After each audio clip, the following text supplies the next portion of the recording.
안녕하세요. 이승훈 교수의 생활 속의 수학입니다. 오늘 여러분에게 소개해드릴 내용은 암호가 되겠습니다.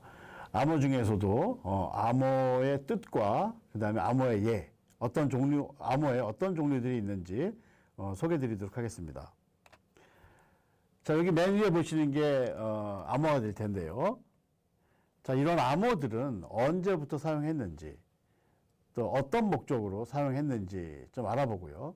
그 다음에 암호의 종류가 어떤 것들이 있는지, 암호는 여러 가지 종류가 있는데요. 어떤 것들이 있는지 대표적으로 한 두 가지 크게 구분해서 알아보도록 하겠습니다. 자, 여기 있는 이 암호를 어떻게 해독하느냐 하는 거예요. 무슨 말인지 잘 모르시겠죠? 예. 근데 사실 이 암호는 굉장히 유명한 암호예요. 그 줄리어스 시저라는 이제 로마의 황제가 있는데 이 로마의 황제가 사용했던 암호예요. 이 시저가 이제 워낙 이제 불안함을 많이 느껴서 뭐 자기를 암살당할지 모른다는 이런 하여튼 불안함을 많이 느꼈다고 합니다. 그래서 가족 간에 서로 통신하고 그럴 때도 암호를 사용했다고 하는데 이 시저가 사용했던 암호는 사실은 알고 보면은 아주 간단합니다. 어떻게 암호화하고 또 암호를 어떻게 푸냐 하면 여기 이제 이 글자들이 있는데 요 각각의 글자를 세 글자씩 이동시키는 겁니다.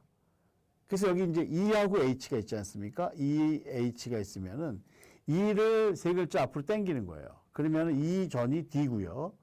D 좀 써볼까요? A, B, C, D, E, F, G, H, I 여기까지만 써보죠. 그러면 여기 E가 있으면 E를 세 글자 앞으로 당겨요. 그러면 하나, 둘, 셋. 그럼 B가 되겠죠. 그래서 B, H가 있으면 H를 세 글자 앞으로 당겨요. 하나, 둘, 셋. 그럼 E가 되는 거죠. 그래서 암호문에 있는 EH라고 하는 것은 사실은 이걸 해독하게 되면 BE가 되는 거죠. 그래서 E는 H고 H는 E고 그죠? 여기서 어디 있습니까? E는 B고 H는 E고 그래서 이 표를 만들어 놨습니다. 그래서 이 표에 의해서 이걸 이제 해독하게 되면 이게 BE 그 다음에 F가 뭡니까? F가 C죠. C, D는 A 그 다음에 U는 어디 있습니까? U가 R이죠. 그 다음에 요거까지 해볼까요? H는 E 그 다음에 I는 F 그 다음에 X가 U 그 다음에 O가 L 이렇게 되는 거죠. careful. 그래서 요 알 수 없는 요 문장이 사실은 뭐냐 하면 be careful 이라는 단어가 되는 거죠. 그래서 요거 다 문장을 해석하게 되면 be careful for assassinator. 암살자를 조심하라 라는 그런 문장이 되겠습니다. 그래서 이런 식으로 암호문 이제 해독하는 거죠. 그래서 아주 뭐 알고 나면은 굉장히 간단한데 알기 전에는 도저히 뭐 무슨 말인지 알 수 없는 상상조차 할 수 없는 그런 거 이게 이제 암호가 되겠습니다. 자, 그럼 암호의 뜻, 암호가 뭐냐? 이미 여러분들 다 잘 알고 계실 텐데요. 두 가지가 있습니다. 평문을 해독 불가능한 형태로 암호화하는 거가 있고, 이제 암호화하는 건 이제 인크립션이라고 하는데요. 그 다음에 또 반대 방향이 있죠. 암호화된 것을 평문으로 바꾸는, 해독하는 거. 그걸 복호화라고 합니다. 디크립션. 그래서 그 양쪽 방향에 평문을 암호화하는 거, 암호문을 평문으로 바꾸는 거, 복호화하는 거. 이 두 가지 기술에 관한 것을, 두 가지에 관한 기술을 암호라고 한다라는 겁니다. 양쪽 다 암호라고 하는 거죠. 이런 암호는 언제부터 또 왜 무슨 필요에 의해서 사용했느냐 하는 건데 암호는 아주 고대부터 사용했습니다. 그래서 고대에는 아주 옛날에는 주로 어떤 목적으로 했냐면 군사 외교적인 목적 또는 비밀스러운 문서나 정책을 서로 통보하거나 주고받을 때 또 전쟁 중에 또 비밀을 유지하면서 어떤 중요한 사항들을 주고받을 때 그런 목적으로 많이 사용했습니다. 그래서 이런 좀 특수한 목적으로 이제 사용을 하다가 이 과학이 발전하고 또 산업사회가 발전하면서 전기통신, 뭐 전화라든가 이런 것들이 발전하면서 자연스럽게 이제 그 주고받는 정보의 양이 늘어나겠죠. 그러면서 암호의 사용이 점점 증가하게 됐습니다. 그러다가 결정적으로 암호가 많이 사용하게 된, 급증하게 된 계기는 뭐냐면 무선통신이 발달하면서입니다. 무선통신이 발달하면서, 무선통신이라고 하는 것은 전달하고 하는 어떤 그 내용을 공개적으로 뿌리는 거잖아요. 공중에 뿌리는 거죠. 그래서 제가 예를 들어서 어떤 문장을 공중에 발사하게 되면은, 전파하게 되면은 그거는 아군만 수신할 수 있는 것이 아니라 적군도 수신할 수 있죠. 그죠? 그러다 보니 이제 누구나 다 수신할 수 있지만 그것이 무슨 내용인지는 아군만 알 수 있게 만들어야 되겠죠. 근데 자연스럽게 암호가 필요하게 된 겁니다. 그래서 평문을 암호화하고 그 다음에 그걸 암호문을 받은 다음에 그거를 평문으로 바꾸는 복호화하는 기술. 그게 암호죠. 그래서 암호가 많이 필요하게 되고 또 많이 사용하게 됐다 하는 거죠. 또 개인의 경우에는 이제 또 전자상거래 같은 거 할 때 여러분들 그 비밀번호라든가 또 요새 뭐 개인 인증서 같은 거 많이 사용하지 않습니까? 그런 것들이 다 암호 기술이 활용된 예라고 볼 수 있습니다. 이와 같이 암호라고 하는 것은 고대부터 시작해서 현대에 이르기까지 계속 암호를 사용해 왔고, 고대에는 주로 군사외교적인 목적을 사용했는데 현대에는 이런 군사외교적인 목적뿐만 아니라 일반 개인들 간 또 어떤 그 무선통신 등을 통해서 암호의 사용이 급증하게 됐다. 이렇게 보면 되겠습니다. 자, 이 정도에서 암호의 뜻과 필요성 알아봤고요. 자, 그럼 암호의 예를 이제 살펴보도록 하겠습니다. 암호는 크게 치환 암호하고 또 전치 암호하고 두 가지로 나눠볼 수 있습니다. 치환 암호라고 하는 건 뭐냐면 문장의 각각의 글자의 위치는 그대로 두고 다른 것으로 바꾸는 방법이고요. 그 다음에 전치 암호라고 하는 거는 문장의 각각의 글자의 순서를 바꾸는 거예요. 순서를 뒤죽박죽 섞어서 무슨 말인지 알아볼 수 없게 만드는 방법입니다. 자, 먼저 치환 암호 알아볼 텐데요. 치환 암호라고 하는 거는 평문이 있을 때 그 평문의 각각의 글자를 다른 것으로 바꾸는 거예요. 그래서 바꿀 때 다른 문자로 바꿀 수도 있고 또 그림 같은 걸로 바꿀 수 있어요. 여기서 제가 소개해 드리려고 하는 거는 그림으로 바꾸는 것을 소개해 드리려고 하는데요. 데주리 암호라고 부르는 겁니다. 데주리 암호. 이 데주리 암호는 1700년대에 프리메이슨이라고 하는 비밀 조직에서 많이 사용했다고 합니다. 이 데주리 암호라고 부르는 이유는 뭐냐면 이제 이 모양이 이제 그 암호를 푸는 그 열쇠에 해당하는 게 이제 돼지우리처럼 생겨서 이제 그렇게 이제 이름을 붙였는데요. 요게 암호문입니다. 이게 암호문처럼 보이지 않죠? 무슨 이상한 기호들이 쭉 있는데 이게 뭐냐 하는 거예요. 요거를 어떻게 해독하느냐 그 열쇠가 바로 요겁니다. 요거 보시면 돼 있습니다. 요게 이제 돼지우리처럼 생겼다 하는 건데요. 자, 이게 요 무슨 뜻일까요? 한번 생각해 보세요. 네. 눈치 빠르신 분들은 금방 이제 아셨을 것 같은데요. 자, 요 모양이, 자, 여기 어딘가 한번 찾아보세요. 그러면, 여기 있죠, 여기. 기억 모양. 그죠? 요 모양. 이게 바로 I입니다. 그러니까 요게 I. 그죠? 그 다음에 요거 니은 비슷한 거, 요거 있죠. 여기 A가 되겠습니다. 그 다음에 요거, CO, 여기 있죠? M. 그래서 I am. 그 다음에 A.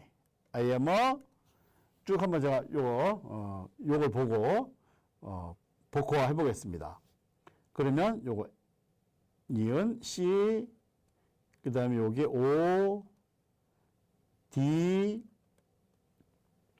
E, U자 모양이 B죠. B, R, E, A, C, O, K, E, are 이렇게 되죠. 그래서 이걸 다 복호하고 나니 무슨 문장이 되냐면은 I am a code breaker. 나는 암호 해독하는 사람이다. 그죠? 그런 뜻이 되겠습니다. 자, 이와 같이 I am a code breaker라고 하는 이 평문의 각각의 글자를 다른 요소, 글자 또는 그림으로 치환해서 암호화하는 거, 요것을 치환 암호 체계라고, 치환 암호라고 부릅니다. 예. 이게 알고 나면 뭐 간단한데, 이걸 모르는 상태에서는 이거 보면은 뭐 도저히 뭐 짐작할 수 없죠. 네. 자, 요런 아주 재밌는 그 돼지우리 암호 소개해 드렸습니다. 자, 두 번째는 전치 암호가 되겠습니다. 자, 전치, 위치를 바꾼다라는 뜻이에요. 그래서 문장이 평문이 하나 있을 때 그 평문을 어떻게 암호화하냐면 각각의 글자의 순서를 뒤죽박죽 바꾸는 거예요. 물론 이제 어떤 규칙이 있어야 되겠죠. 그래서 근데 그 규칙은 저하고 같은 편끼리만 알고 있는 거예요. 그래서 그걸 이제 그 규칙을 모르는 사람은 이제 도저히 무슨 말인지 이제 알 수 없게 만드는 거죠. 자, 이와 같이 평문의 글자를 바꾸진 않고 위치만을 바꿔서 암호화하는 방식을 전치 암호라고 합니다. 자, 예를 들어서 한번 해보겠습니다. 자, 제가 소개해드린 거는 이 키를 이용해서 암호화하는 방식을 소개해드릴 텐데요. 자, 키가 캔디라고 합니다. 캔디. 자, 요 키라고 하는 캔디라고 하는 이 키는 같은 편끼리만 알고 있어야 되고 이것을 외부에 공개되면 안 됩니다. 철저하게 비밀을 지켜야 되는 건데요. 자, 키가 캔디라는 걸 알고 있고 이 키를 이용해서 서울역으로 가라. Go to 서울 스테이션이라고 하는 이 문장을 암호화 해보겠습니다. 자, 그러면 하는 방식이 먼저 캔디라고 쓰고요. 자, 이 키가 캔디라고 하는 게 무슨 뜻이냐면 요 CANDY에 각각의 철자의 순서가 있죠. 그럼 제일 빠른 게 A고요. 그 다음에 C, A, C, 그 다음에 D, N, Y 이렇게 되겠죠. 요 순서입니다. 자, 요 순서를 적어놓고 그 다음에 이제 평문을 가로로 쭉 씁니다. Go to 서울 스테이션, Go to 서울 스테이션 쭉 쓰는 거죠. 자, 이렇게 쓴 다음에 이걸 세로로 자릅니다. 자, 쓸 때는 가로로 쓰고 암호화할 때는 세로로 이걸 자른다 하는 거예요. 자, 잘랐죠? 세로로 자른 다음에 이것을 다시 한 줄로 나열하는데 어떻게 나열하냐 하면 키를 이용한 순서대로 나열합니다. 자, 키가 캔디니까 자, A에 해당하는 거 OOA 먼저 쓰고요. 그 다음에 C, GTN. 그 다음에 세 번째 OLI. 그 다음에 TUT, SSO 이렇게 해서 보내는 거죠. 자, 이렇게 하면은 OOA, GTN, OLI, TUT, SSO 이게 바로 암호문이 되는 거죠. 그럼 이걸 보면은 도저히 무슨 말인지 알 수가 없죠. 그죠? 자, 그럼 이거를 받은 아군은 이걸 보고 이제 암호를 평문으로 이제 복호화를 해야 될 텐데 어떻게 복호화하냐 하면 자, 아군도 키가 캔디라는 거 알고 있어요. 그래서 캔디라고 쓰고 그 다음에 순서 2, 1, 4, 3을 씁니다. 자, 그 다음에 요 OA, GTN, OLI, TUT, SSO를 순서대로 쓰는데 자, 키를 이용해서 쓰는 거예요. 그래서 OA를 먼저 씁니다. A에 먼저 쓰는 거죠. OOA. 그 다음에 GTN이 두 번째예요. 그럼 GETN. 그 다음에 세 번째 OLI. OLI. 네 번째 TUT. TUT. 다섯 번째 SSO. 이렇게 되는 거죠. 그래서 다 썼습니다. 그 다음에 읽을 때는 가로로 읽는 거예요. 그래서 go to 서울 스테이션. 아, 서울역으로 가라는 뜻이구나. 이렇게 해서 서울역으로 가는 거죠. 자, 이렇게 해서 이런 방식으로 해서 키를 이용해서 평문을 암호화하고 또 암호화된 암호문을 평문으로 복호화하고 이렇게 하게 됩니다. 두 가지 방법, 크게 두 가지. 그래서 순서는 그냥 두고 위치, 다른 것으로 바꾸는 치환 암호가 있고, 그 다음에 순서를 뒤죽박죽 바꾸는 전치 암호. 그게 두 가지가 있겠습니다. 자, 우리나라에서도 암호를 사용했었느냐 하는 건데요. 우리나라에서도 암호를 사용했다고 합니다. 조선시대에 대표적으로 궁녀들이 암호를 사용했다고 하는데, 뭐, 원리는 간단합니다. 이제 하는 방식이 모음은 그대로 두고요. 모음은 그대로 두고 자음만 한자로 바꿨다고 합니다. 근데 그 바꾸는 것도 워낙 간단해서 기역은 1, 니은은 2, 디귿은 3 이런 순서로 했다고 합니다. 저도 이제 이와 비슷한 방식으로 초등학교 때 암호화했던 기억이 나는데, 자, 여기 보시면은 한자 8이 있죠. 8이 보시면 여기 8이 이응인 거예요. 이응. 그래서 이응. 그다음에 요거는 이제 모음입니다. 모음. 그래서 그대로 쓰는 거예요. 이. 그다음에 숫자 2가 있죠. 한자 2는 니은이에요. 니은. 그다음에 요 모음은 그대로 쓴 거죠. 네. 그다음에 7. 7이 시옷이죠. 이내시. 그러면 바로 뭐가 되냐면 이내시가 되는 거예요. 이내시. 이내시. 그다음에 10은 치읓이죠. 치읓, 우, 추. 그다음에 요 시옷, 시옷, 이응이에요. 상. 그다음에 기역, 우, 이응, 궁. 그다음에 기역, 와. 주상궁과 이렇게 되는 거죠. 이내시, 주상궁과. 그다음에 오가 미음이죠. 미음, 리을, 밀회. 이렇게 되는 거죠. 그래서 이내시가 추상궁과 몰래 만났다. 이런 뜻이 되겠습니다. 자, 네. 이렇게 해서 조선시대에도, 우리나라의 조선시대에도 궁녀들이 암호를 사용했었다 하는 거죠. 네. 아주 재밌습니다. 자, 비밀번호.